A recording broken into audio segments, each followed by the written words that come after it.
second. But the big news yesterday, Steve Kerr agreeing to a 2-year deal, returning to the Warriors as their coach after, exactly 3 weeks of deliberating. How did this come together?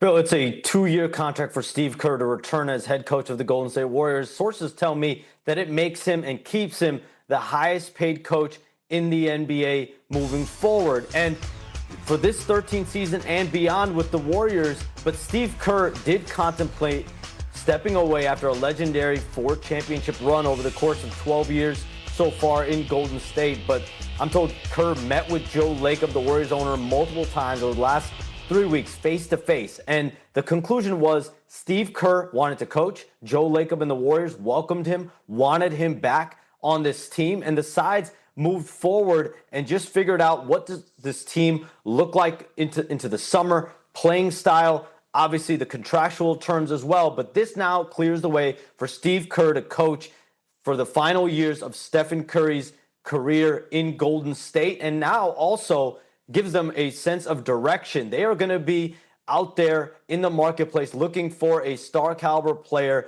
to pair with Stephen Curry, with Steve Kerr as the head coach. They have 4 first-round picks. We'll see what happens in the lottery later today, as well as tradable contracts. Yes, a ton of intrigue ahead for them in the offseason, but they know they'll have Kerr back year 13 with Golden State. He turned 61 in September. Shams, we do have playoff basketball today. Knicks Sixers first up. OG Anunoby missed Game 3 for New York with that hamstring strain. What's the latest on his availability for Game 4 this afternoon? Phil, the good news for the Knicks is I'm told it's a minor hamstring strain for OG Anunoby, but he is listed questionable for later today. And with the Knicks up 3-0, there is certainly a feel that the team is going to consider making sure they take the long-term approach here with OG Anunoby, with the Eastern Conference Finals losing coming up. But he's going to be getting treatment up to game time today to see how that hamstring feels leading up to game time. Yeah, and he's a key player, up to scoring by 4.7 points per game, regular season to playoffs.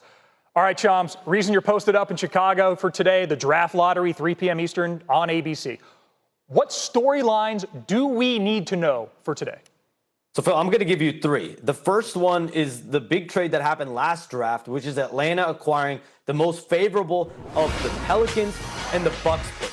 That pick has a great chance going into today to being a top potential pick. The other one that I'm keeping an eye on, I'm going to give you 3, Phil, is the Pacers. They traded a top 4 protected pick for Ivica Zubac at the deadline last year. Zubac is going to be a big-time player for them moving forward.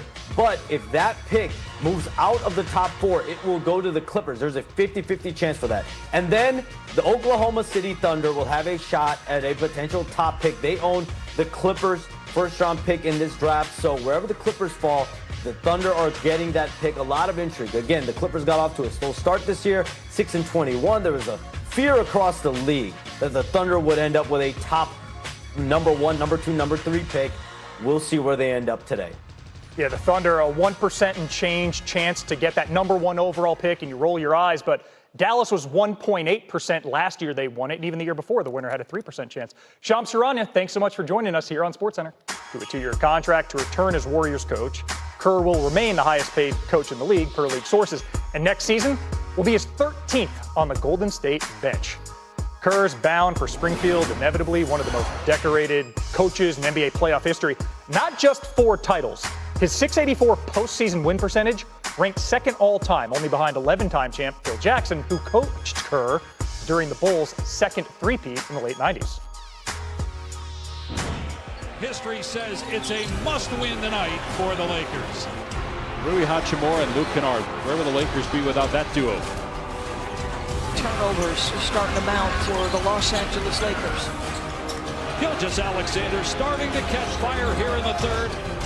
Your playoff life is on the floor. This is abject frustration. LeBron James doesn't have it going tonight. Reeves doesn't have it going. They find themselves in an 0-3 hole. Yeah, they do. The Thunder taking a commanding 3-0 series lead over LeBron and the Lakers as NBA analyst Quentin Richardson joins us now. Q. The Lakers were up at halftime, but were outscored in the second half by 25 points. What happened?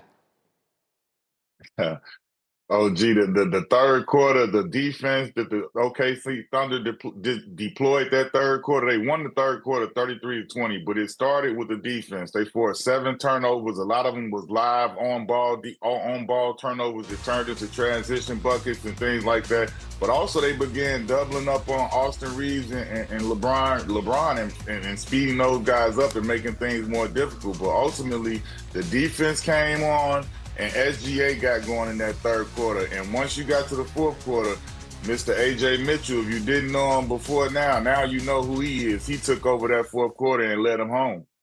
Thunder, by the way, have won all 7 games this postseason, tied for the 4th longest streak to begin a postseason by a defending champion in NBA history. I believe this one might be over, but we'll talk about that another time. Let's talk about the East. Cavs beat the Pistons in Game 3 despite a triple-double from Cade Cunningham, who also had 8 turnovers. What did you see from Cade, especially late in the game? I felt like he was fatigued, Jay. He's right now, he's led the playoffs in usage rate. He's had the ball in his hand. He's had a heavier load to carry for his team than I feel like any other player. The numbers say so. Like you said, he had a triple-double that game, but I felt like late in the game he got a little fatigue, and those were like some little like just mind funk turnovers that he had right there. But also he played while leading the league in usage rate. He played 39 minutes in that game and led everybody in the minutes. So I think it was just a simple thing that down the stretch he got fatigued and he made a couple little simple mistakes. Fatigue leads to turnovers. He has 58 this postseason. I didn't know this. That's the most in a 10-game span in a single postseason since individual turnovers were tracked in 77, 78. Wow. Q. Wow. Yeah, exactly. That's all we got. Mr. Richardson. Program on the call for Game 4, then on the call in the Eastern Conference Final, all the way to the NBA Finals and legs. That's a place we very well could see the New York Knicks appear in. But first, they got to complete the sweep against Philly. How do they get it done? Well, look, their defense has been incredible, and this is what championship defense looks like. You take a look at a team that's won 6 straight games. 5 of those, they've held their opponent under 100 points, the lowest points per game given up in the postseason. And to me, that's what's been different about this team. It's the consistent physicality with which they have played across the board.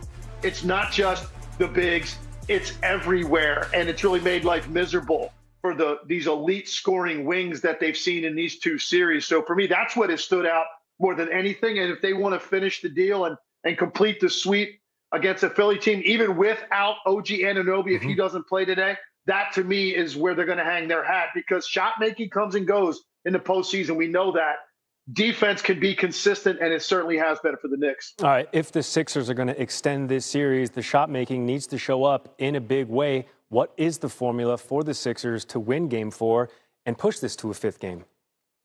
Yeah, look, when you really break down the series, Game 1, they were coming off the 7-game series with Boston, and they got blown out in New York. You kind of almost saw that coming. When you take a look at Game 2, they were in position to win. 1-possession game, 4 minutes to go in Madison Square Garden, and their offense completely dries up in the fourth quarter, and certainly right there down the stretch.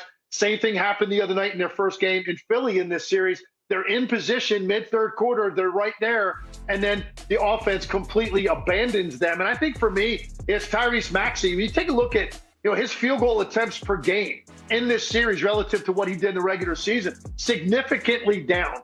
It starts with him, but you're going to need Paul George as well, maybe even the rookie VJ Edgecombe to step up. I think their perimeter players have got to make shots if they get into a situation where this is a winnable game in the fourth quarter. The Knicks are trying to end this. They don't want to extend it. They want to get as much rest as they can. If the Philadelphia 76ers want to extend this, get back to Madison Square Garden, get yourself in a position, and then have your best offensive player step up and make difficult shots when the situation requires it. They haven't had that in this series. We are going to get our answer. Who shows up? Game 4.